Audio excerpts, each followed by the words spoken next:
ছাত্র শিবিরের যে ডাকসু ভিপি সেই তো ছাত্রলীগের ছিল, এখন বলবে ছাত্রলীগে লুকিয়েছিল। তার মানে কি হেলমেট বাহিনী তাহলে পুরোটাই শিবির? আপনি লুকিয়ে তাহলে কাজ করেন?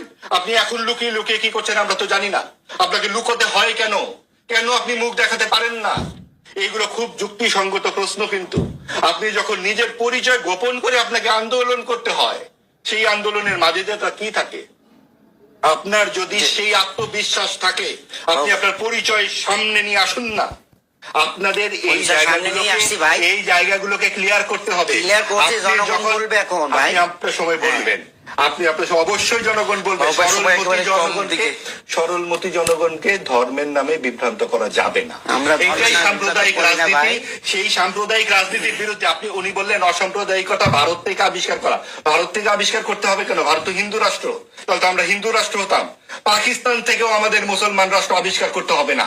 আমরা যেমন ভারতের সাথে চোখে চোখ রেখে কথা বলবো, আমরা পাকিস্তানের সাথেও চোখে চোখ রেখে কথা বলবো। এবং ওই শিক্ষাটি দেয় আমাদের মুক্তিযুদ্ধ, ওই অসাম্প্রদায়িকতা।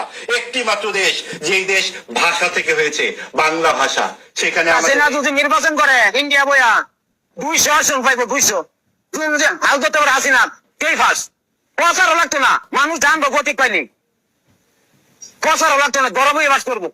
এই অবস্থা দেশে আমরা তো গাড়ি চালাই দেখতেছি, মানুষের হাল মানুষের দেখতেছি, মানুষ আগের টেবালা আওয়ামী লীগ যদি রিস্কাওয়ালা নির্বাচন করে আওয়ামী লীগ পাস করবো।